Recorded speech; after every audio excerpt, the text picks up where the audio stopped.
لو تناهيتم إلى سر الحياة وصنعتم كائنا حيا نرى. ہندوستان میں 1000 سال مسلمانوں کی حکومت رہی ہے، بہترین امن و امان. خود ان کے گورے لکھتے ہیں ہندو مسلم سکھ عیسائی ایک ہی تھال میں بیٹھ کے کھاتے، کوئی لڑائی نہیں، مندر بھی محفوظ، مسجدیں بھی محفوظ. جب بر صغیر میں اور عالمگیر بادشاہ رحمت اللہ علیہ نے ایک دفعہ سرکاری خزانوں کو گنوانا شروع کیا جو سونے کی اشرفیاں تھیں، سرکاری سطح پہ گننا شروع ہوا ہے، لیکن وہ گننے سے عاجز آ گئے. انہوں نے کہا چھوڑ دو ایسے ہی. اتنا ہندوستان دولت مند تھا.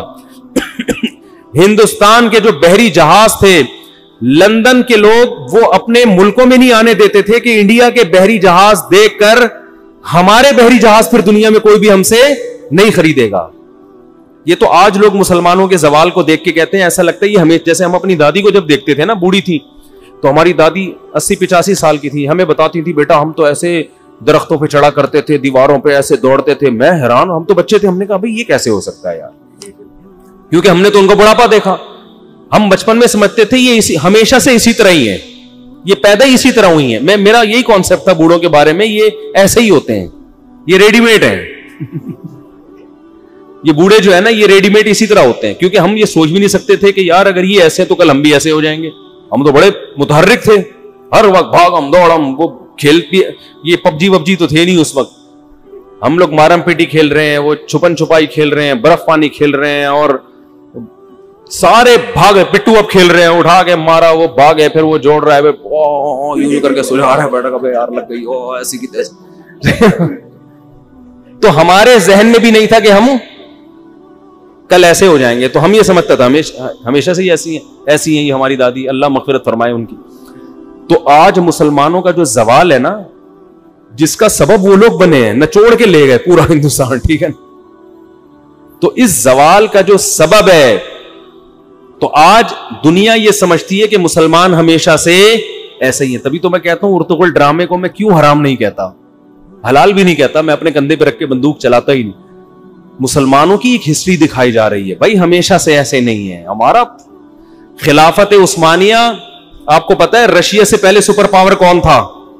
برطانیہ تھا. اور برطانیہ سے پہلے کون تھا؟ خلافت عثمانیہ تھی. خلافت عثمانیہ سپر پاور تھی. اس وقت اسرائیل کی یہ مجال نہیں تھی کہ اس نے خلیفہ سے یہ کہا تھا کہ مجھے فلسطین کی تھوڑی سی زمین چاہیے، اس نے کہا شاپر میں مٹی ڈال کے لے جانے کی بھی اجازت نہیں ہے. تو بغاوتیں ہوئی ہیں اور یعنی سازشیں ہوئی ہیں، بغاوت کے بجائے سازشیں ہوئی ہیں. میں نہیں کہہ رہا مسلمان دھلے ہوئے ہیں، ان کی اپنی بھی غلطیاں ہوں گی. تبھی تو قرآن کہتا ہے نا خدا نے آج تک اس قوم کی حالت نہیں بدلی، نہ ہو جس کو خیال آپ اپنی حالت کے بدلنے کا. مسلمانوں سے جو سب سے بڑی غلطی ہوئی ہے نا، جس کی وجہ سے خلافت عثمانیہ کا خاتمہ ہوا ہے، مسلمان لگ گئے تھے روحانیت میں، اسباب اور وسائل کو پس پش ڈال دیا تھا. وہ اسباب اور وسائل جس کا ان کو قرآن و سنت نے حکم دیا تھا. وظیفوں میں بحری بیڑا آ رہا ہے تو اس میں بخاری کا ختم ہونا چاہیے برکت کے لیے،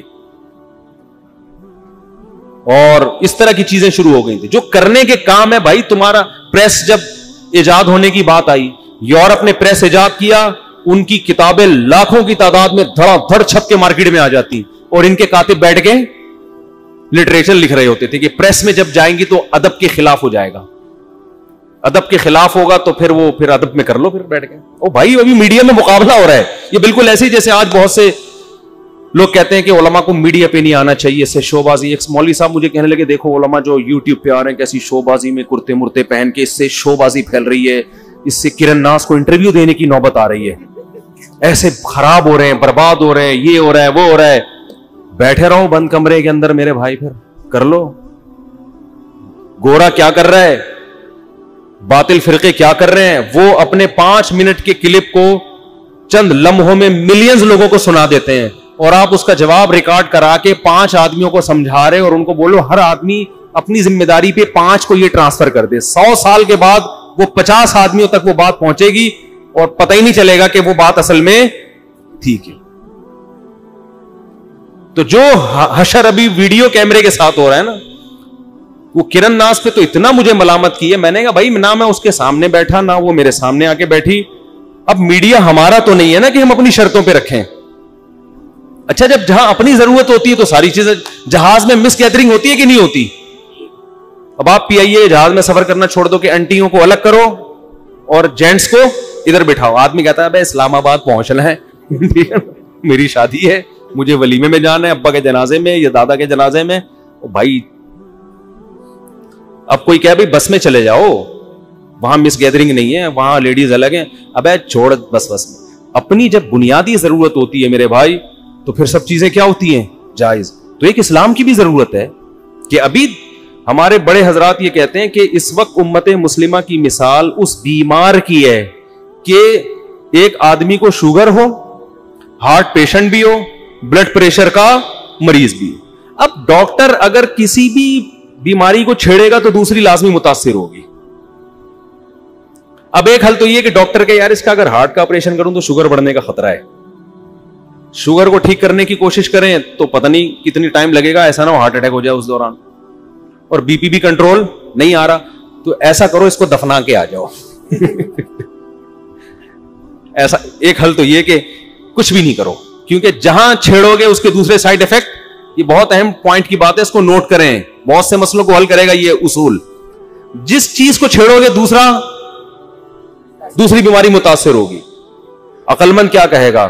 عقل مند کہے گا جو ابھی فوری ایمرجنسی کا جو مسئلہ ہے نا, جس کو نہ چھیڑا تو یہ مر جائے گا, اس کو فوکس کرو. شوگر کو اوپر نیچے, بھی ہارٹ اٹیک ہو رہا ہے, دل کو انجائنا کا درد ہو رہا ہے اور اندر رگے ہوں, بھائی ابھی فی الحال رسک لے کے علاج کرو, بچنا ہوگا تو بچ جائے گا, نہیں تو شوگر میں بھلے مر جائے لیکن ویسے بھی تو مرے گا ہی نا. تو وہ کوشش کرے گا بھائی شوگر کو جس حد تک کنٹرول کیا جا سکے کرے, لیکن فی الحال فوراً اس کا بائی پاس کر لو تاکہ جان بچے, اس کے بعد پھر دیکھیں گے کیا کرنا ہے. جیسے ڈاکٹر آئے دن یہ کر رہے ہوتے ہیں آپریشن میں, بھائی فی الحال تو گولی نکال دو. کیا ہو گیا بھائی؟ کسی کو گولی لگ جاتی ہے, ڈاکٹر کہتے ہیں بھائی فی الحال کیا نکالنا ہے؟ گولی نہیں. بعد میں دیکھیں گے اس نے اندر جا کے کیا کیا ہے, کون کون سی چیز کو جوڑنا ہے, کس کا گردہ لے کے ادھار لے کے اس کو فٹ کرنا ہے, کیا کرنا ہے, یہ بات کی بات ہے. تو بالکل اس امت کی مثال ایسے ہے, بے حیائی پھیل چکی ہے, میڈیا ہمارے کنٹرول میں نہیں ہے, یونیورسٹیاں ہمارے کنٹرول میں نہیں ہے. اب آپ جب کسی یونیورسٹی میں آپ کو بیان کے لیے بلایا جائے گا, بہت اچھی بات ہے, لڑکیاں پردے میں بیٹھ جائیں, مرد ادھر ہوں, لیکن آپ کی آفر ہر جگہ قبول نہیں کی جاتی. اب ایک حل تو یہ کہ چھوڑو تو بھاڑ میں جائے, ہماری ہیڈک نہیں ہے. اس سے نقصان یہ ہوگا کہ آپ نہیں جاؤ گے, باطل لوگ وہاں پادری پہنچیں گے پھر بیان کرنے کے لیے, ایتھیس پہنچے گا, وہ یہ فرق نہیں دیکھتا کہ لڑکی کے سر پہ دوپٹہ ہے یا نہیں ہے. صحیح ہے نا, کہ برقعے والی بھی بیٹھے اور بغیر دوپٹے والی بھی بیٹھے, وہ الحاد پھیلائے گا. تو ایسے موقع پہ جب کوئی عالم جائے گا وہاں, چاہے مس گیدرنگ کا ماحول ہے, وہ بیان کرے گا, اس کے سائیڈ افیکٹ لازمی ہوں گے, تھوڑی سی پردے کی ویلیو لازمی کم ہوگی, باتیں بھی بنیں گی, لڑکیوں کے ذہن میں یہ بھی خیال آئے گا شاید پردہ اتنا ضروری نہیں ہے, لیکن اس سے بڑا مسئلہ ہوگا اگر آپ نہیں گئے, پھر آپ اس کو ڈیلے کر دو گے, یار یہ بعد میں کسی طرح میں سمجھا دوں گا, یہ مسئلہ پردے والا, اس کے لیے الگ سے میں کوئی میٹنگ کر لوں گا, یا اور کسی طرح سے اپنا میسج ڈیلے کرو, ابھی ایمان بچانے کا مسئلہ ہے. ہوا و حرص والا دل بدل دے, میرا غفلت میں ڈوبا دل بدل دے.